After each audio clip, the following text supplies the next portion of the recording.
عزیز طلباء السلام علیکم۔ ایک نئے لیکچر کے ساتھ میں ہوں چودھری حامد علی اور آج کا ہمارا عنوان ہے کلاس نہم کا سبق نمبر 4 رشتہ ناتا۔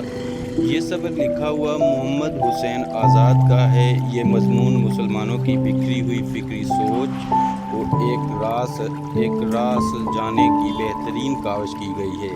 اس مضمون کا مرکزی خیال یہی ہے کہ رشتے خدائی پیوند ہوتے ہیں، یہ ٹوٹ نہیں سکتے، لہٰذا ہم اللہ کو خوش رکھیں، رشتہ داریاں نبھائیں اور انہیں مضبوط کریں۔ ہر رشتہ ناتا اپنی جگہ اہم ہے۔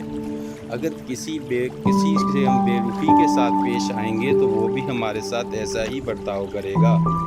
بزرگ اللہ تعالیٰ کی نعمت ہوتے ہیں، ہمیں ان کی خدمت کر کے فیض حاصل کرنا چاہیے۔ خصوصاً اپنے والد سے ہماری پیدائش اور پرورش کا ذریعہ ہیں، جو ہمیں عدم سے دنیا میں لانے کا سبب ہیں۔ اللہ کی خوشی ان کی خوشی ہے۔ استاد ہمارا روحانی باپ ہوتا ہے، اس کی عزت احترام بھی کرنا چاہیے۔ پھر ددیال اور ننیال کا رشتہ داریاں، ان سب کی عزت و احترام ہم سب پر فرض ہے۔ ان کا حق ہے، بزرگوں کی رائے کا احترام کرنا چاہیے۔ ہر ایک رشتہ دار ایک دوسرے کا سہارا ہوتے ہیں۔ عزیز طلباء، رشتہ داریاں اس دنیا میں رہنے کے لیے ہر انسان کا ایک دوسرے کے ساتھ کوئی نہ کوئی رشتہ، کوئی نہ کوئی بندھن ضرور جڑا رہتا ہے۔ اس میں ہمارے والدین کا رشتہ ہوتا ہے، ہمارے چچا چچی کا رشتہ ہوتا ہے، ہمارے دوستوں کا رشتہ ہوتا ہے، میاں بیوی کا رشتہ ہوتا ہے۔ اس طرح سے اللہ تعالیٰ نے اس دنیا میں رہنے کے لیے بہت سارے رشتے بنائے ہیں، جس کے ساتھ انسان رہ کر زندگی گزارتا ہے۔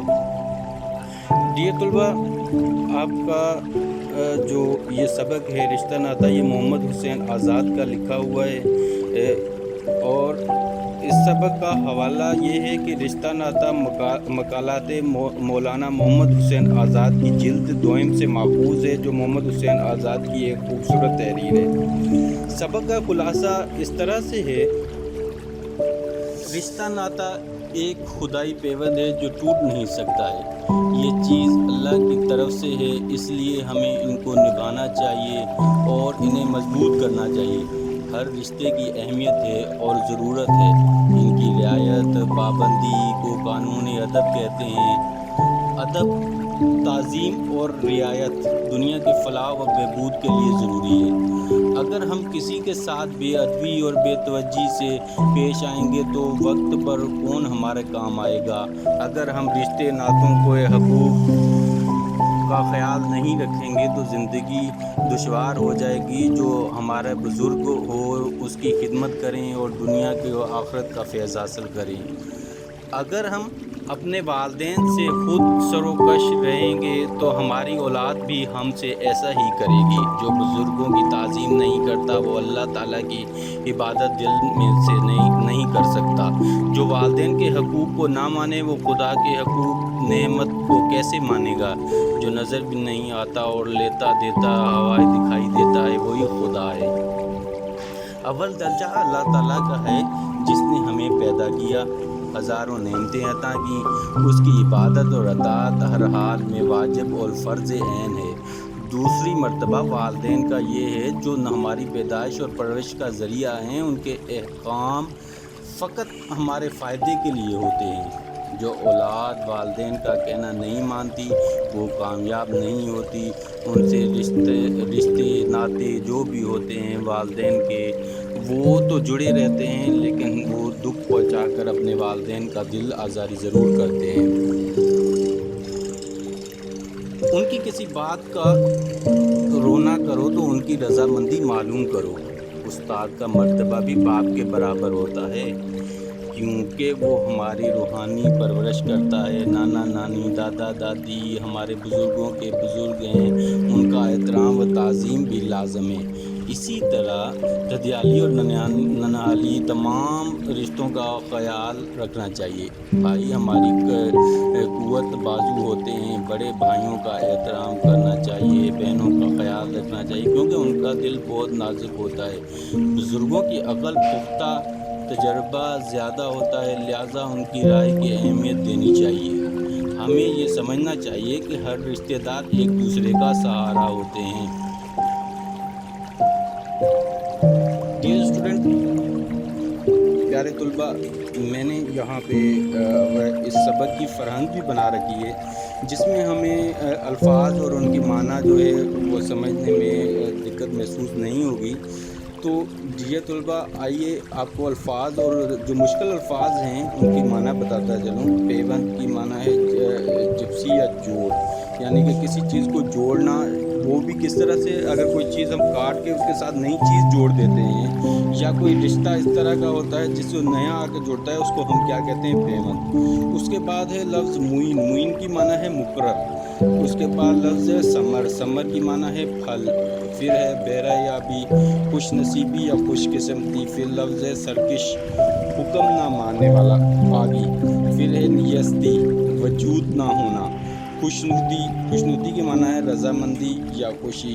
پھر لفظ ہے ددیال، دادا کا خاندان یا گھرانہ، جو دادا کی طرف سے ہمارا خاندان یا رشتہ دار ہوتے ہیں وہ ہمارے ددیال کہلاتے ہیں۔ اس کے بعد لفظ ہے حرمت، عزت، آبرو، مذہب، رد سے حرام ہونا۔